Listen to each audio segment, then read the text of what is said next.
If I have choice, then why wouldn't I believe that I have choice sometimes?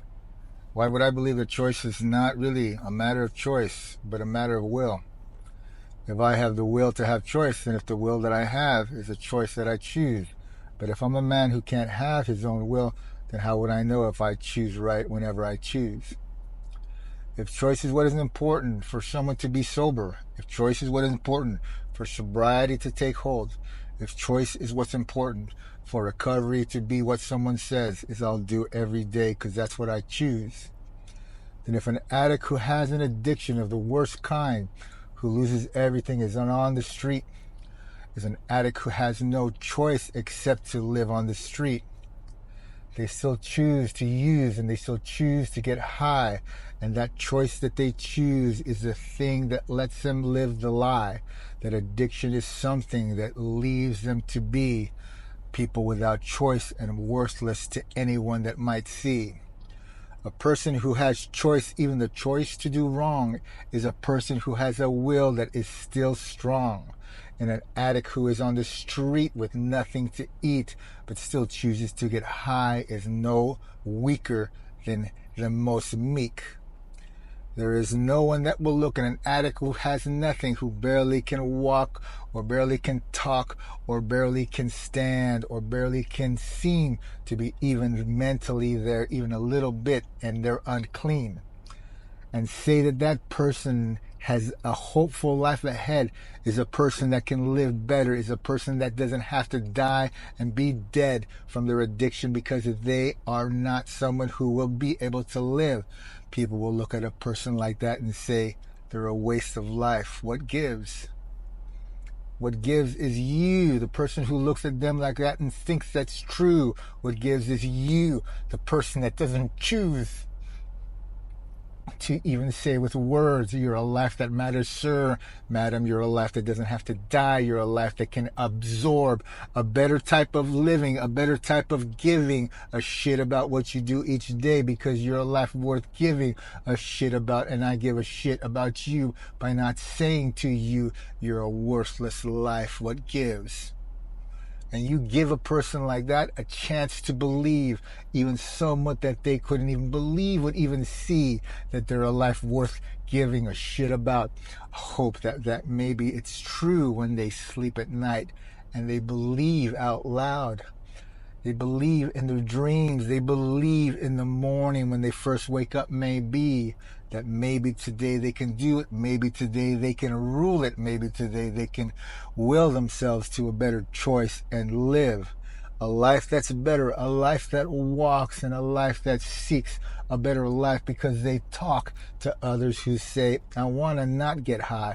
I want to not be the addict who dies.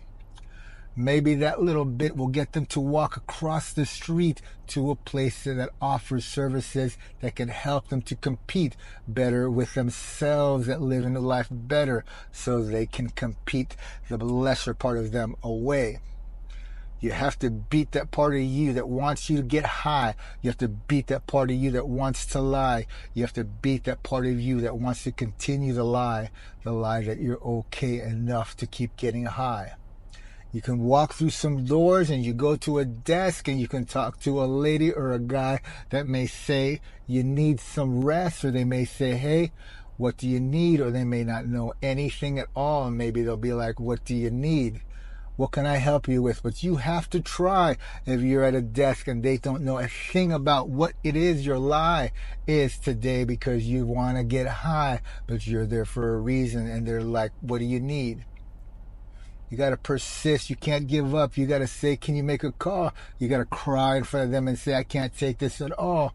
Then even if they say you got to go somewhere else, you say, where? Please. If you're here to help me, then help me, please.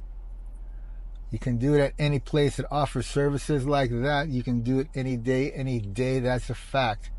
You don't have to give up. You don't have to believe that you're not worth the trouble, because that's not true.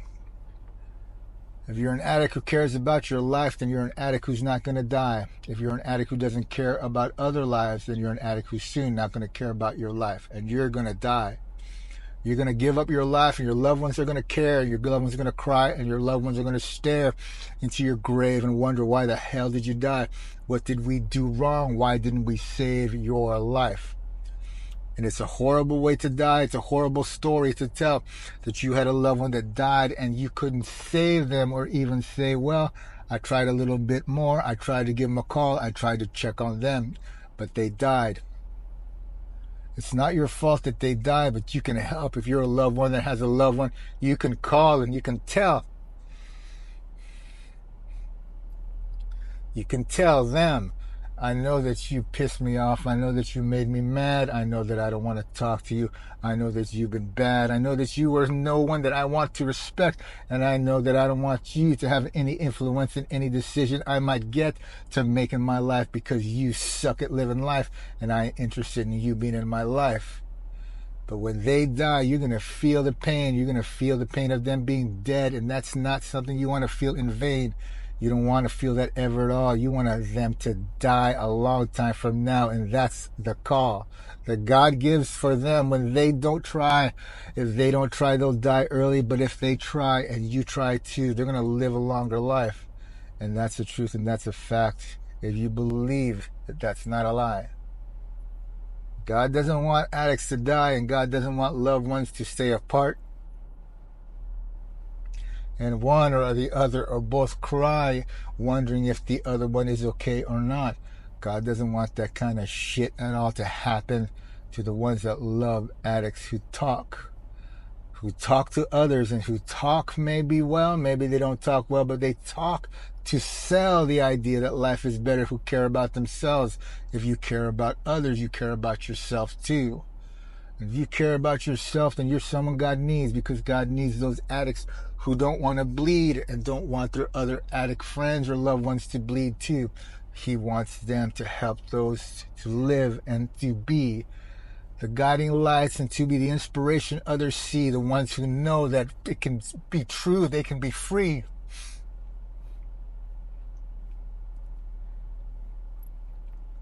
They can be free because they're not free now. They're slaves to that drug. And that's something that a loved one can do to help an addict trust that life is worth living and life is worth giving a shit, because they give a shit about them and they still love them even a little bit. And that makes a difference. And that's what's true. Friends can be that way too. Anyone can care, and anyone can say, I care, and an addict can simply just look at them blankly and not care. And then later, in a moment where they don't even know why they'd care, they hear those same words and they break down crying, and they know they care.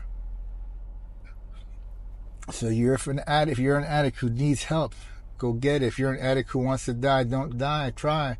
If you're a person who loves an addict, keep loving them, because they need you in your life and their life too.